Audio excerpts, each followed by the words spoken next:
항상 당구를 과학적으로 분석하고 과학적으로 해석하는 당구 뽀개기입니다. 오늘 강의는 일자 배치로 서 있는 뒤돌려치기 키스백입니다. 뒤돌려치기 키스백이를 2번 강의를 했는데요. 오늘은 뒤돌려치기 키스백이 3번째 강의입니다. 정말 많은 도움이 되시길 바라겠습니다. 구독과 좋아요, 알람 설정은 이 당구 뽀개기한테 매우 큰 힘이 됩니다.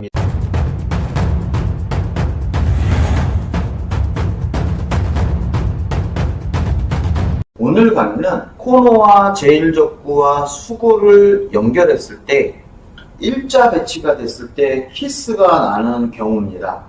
어떤 식으로 공을 공략해야 키스를 뺄 수 있는지 강의를 진행하겠습니다. 전에 강의한 내용 중에서 뒤돌려치기 배치 때 키스가 나는 이런 배치,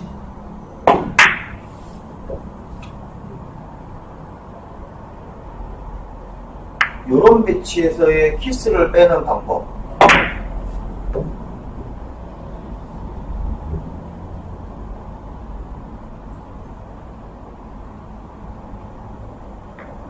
뒤돌려치기에서 키스를 빼는 강의 3번째입니다. 그러면 일자 배치로 되어 있는 이 공은 밀어치기로 안 들어가는 건 아니지만 굉장히 힘듭니다. 왜냐하면 밀어치기는 두께를 써야 되는데 두께를 쓰면 이 완쿠션으로 가는 각도가 굉장히 좋기 때문에 잘 밀어도 코너까지 가는 건 어려워요. 목적구가 이렇게 위에 있으면 이 공은 밀어쳐도 짧게 나오죠.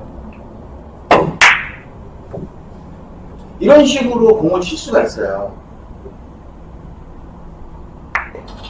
자, 그런데 목적구가 코너 쪽으로 있으면 밀어치기가 안 되는 걸 알고 있습니다. 그러면 제일적구를 코너로 보내고 제 공이 이렇게 오면 이때는 키스가 빠지는 거죠. 그래서 이렇게 공략을 하시면 됩니다.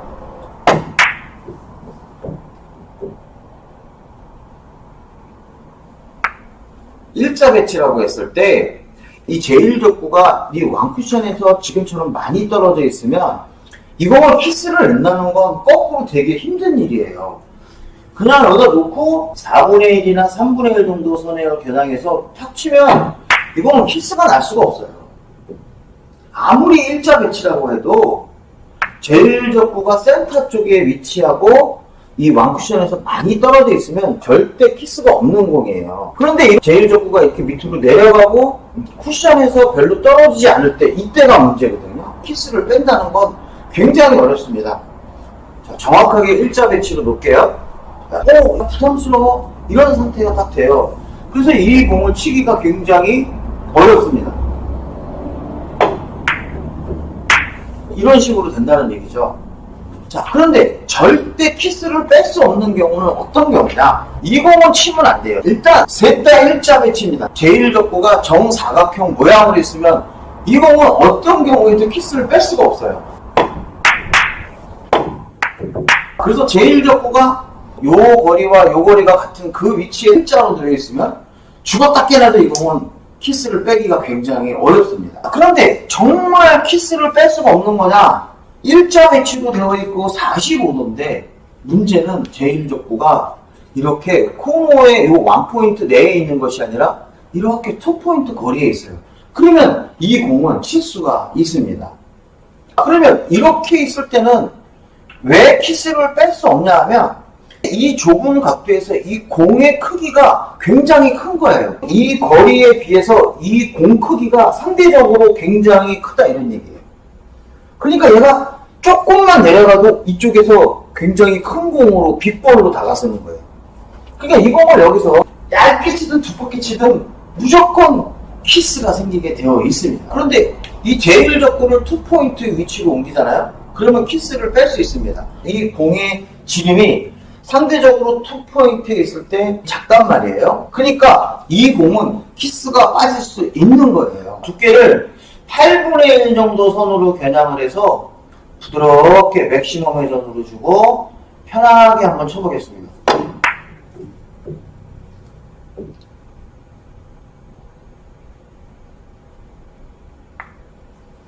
일자 배치라고 해서 무조건 키스다 이렇게 생각하시면 안 되는 거예요.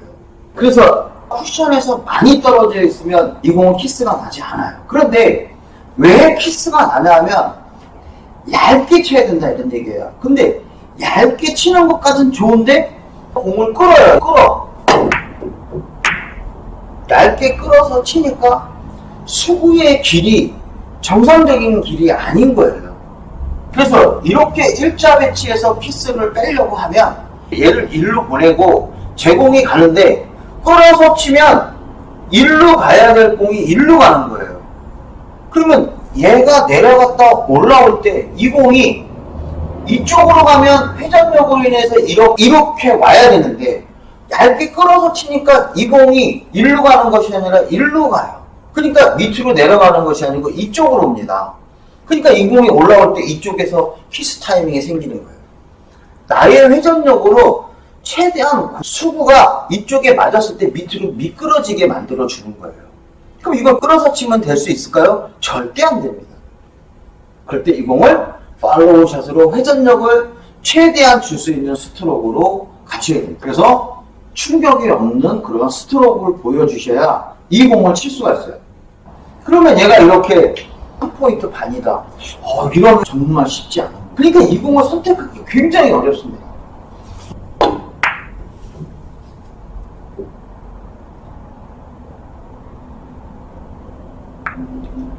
한 포인트 반 정도가 돼도 굉장히 어렵지만 스트로크만 좋으면 공을 칠 수 있는데요.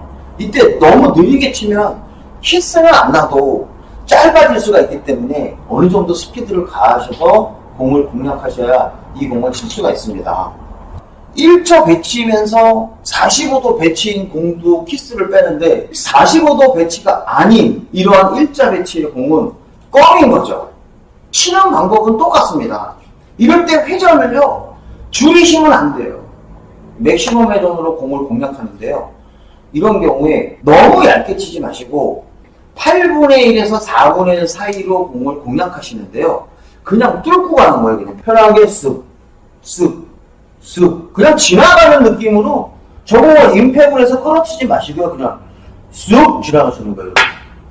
인간적이죠. 다시 한번 쳐보겠습니다. 정신 차려서. 아무것도 아니죠. 지금 이쪽에서 공 한 개 차이로 빠지는 것이 아니라 많은 차이에 의해서 키스가 빠졌습니다. 자, 그럼 이쪽으로는 어떻게 될까요? 코너에서 일자 배치인데 오른쪽에 덕검이죠. 이렇게 단쿠션에서의 거리랑 장쿠션에서의 거리를 비교해 봤을 때 이 거리 차이가 크면 이럴 때는 키스를 빼기가 굉장히 쉬운 거예요. 되려 두께를 어느 정도 쓰셔야 돼요. 이런 경우는 제가 3분의 1 정도 두께로 겨냥하겠습니다.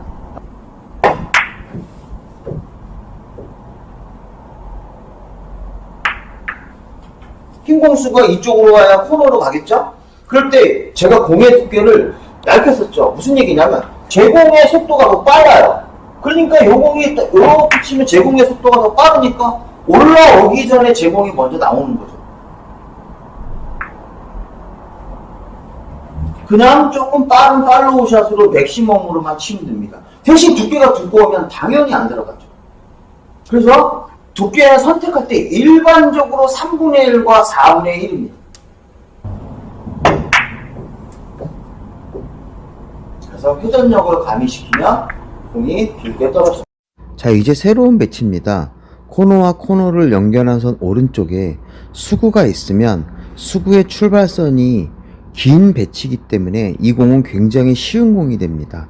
그럴 때 이 제1족구를 코너 쪽으로 보내실 생각하지 말고 코너 앞쪽으로 보내도 이 공은 충분합니다. 아주 얇게 치면 대려 오히려 키스가 발생할 수 있는데요. 지금처럼 공을 치니까 굉장히 안정되게 공을 보낼 수가 있습니다. 자, 지금 또 다른 배치에서는 이제 수구가 더 오른쪽으로 가 있어요. 이럴 때는 맥시멈 회전을 주지 않고도 이 공을 충분히 칠 수가 있습니다. 대신 이 두께를 너무 얇게 쓰실 필요가 없습니다. 두께는 3분의 1에서 4분의 1 사이로 치셔도 충분합니다. 이제는 제1족구가 코너 쪽으로 이동한 상태입니다. 이럴 때는 원래의 배치를 치면 지금 화살표가 가리킨 이 지점에서 키스가 발생할 수가 있습니다. 그래서 이 공은 두껍게 치는 공략 방법으로는 굉장히 어렵고요.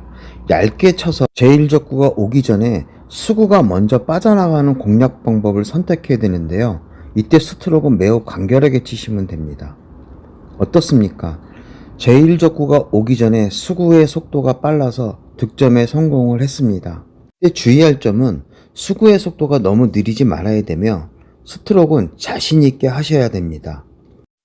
굿샷입니다. 저만의 두께 겨냥법을 공개하겠습니다. 9시 당점을 준 상태에서 팁의 가운데 부분이 제1적구의 끝부분을 가리키면 아주 얇은 두께로 공을 칠 수가 있습니다. 어떻습니까? 굉장히 쉬운 공략 방법입니다. 그러면 한 번 더 시범을 보여드리겠습니다. 생각했던 것보다 굉장히 쉬운데요. 지금은 약간 불안하긴 했을 거예요. 그러면 더 얇게 치시고 싶은 분이 계실 겁니다. 먼저 9시 3팁을 가리킨 상태에서 팁의 왼쪽 부분이 제1적구의 끝부분을 가리키면 얇게 칠 수가 있습니다. 이때 큐를 절대 비트시면 안 돼요. 굉장히 얇게 잘 맞았죠. 자, 그런데 맥시멈 회전을 주는 게 굉장히 힘들어 최대 회전이 9시 30분 3팁밖에 되지 않는다고 하면 팁의 왼쪽 부분이 제1적구랑 2에서 3mm 정도 떨어지게 겨냥하시면 아주 얇게 공략하실 수 있습니다. 어떻습니까? 굉장히 쉽게 공을 칠 수가 있었죠. 그러나 맥시멈 회전을 사용하지 못하면 아무리 얇게 쳐도 잘못하면 수구가 짧아질 수가 있습니다. 그래서 맥시멈 회전을 잘 주지 못하는 우리 동호인분들은 최대한 빨리 연습을 하셔서 맥시멈 회전을 확실하게 구사해야 아주 확률 높은 공을 칠 수가 있습니다. 그래서 지금처럼 맥시멈 회전을 주지 못하는 경우와 맥시멈 회전을 주는 경우의 차이점이 있는데요. 맥시멈 회전을 주는 상태에서 공의 움직임을 보면 공이 확실히 더 길어진다는 것을 우리가 알 수가 있습니다. 이제 다시 노멀한 공략 방법입니다.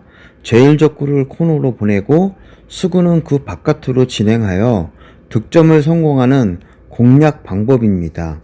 자, 그런데 여기서 우리가 굉장히 중요한 것이 있습니다.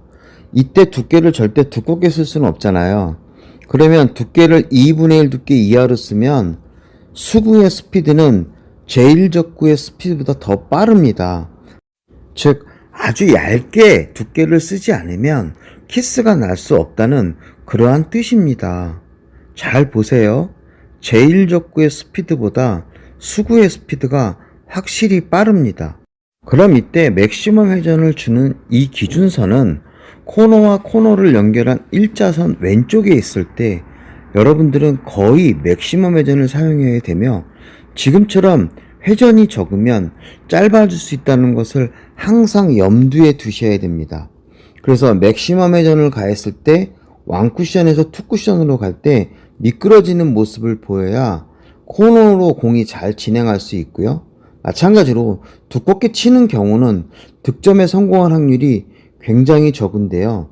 지금 같은 배치에서는 이렇게 홍해바다 갈라듯이 자연스럽게 벌어지는 이 형태가 득점에 성공할 수 있는 가장 좋은 타법이며 두께입니다. 그래서 너는 너고 나는 나대로 가는 그러한 길을 선택해야 되지 어느 한쪽의 속도를 많이 부여하면 안 돼요. 일반적으로 빠른 속도를 부여하게 되면 키스나 아니면 공의 진로 형태에 문제가 생겨서 득점에 실패하게 됩니다. 많은 도움이 되셨으면 좋겠습니다. 단국보기기는 항상 여러분들을 응원합니다. 화이팅입니다.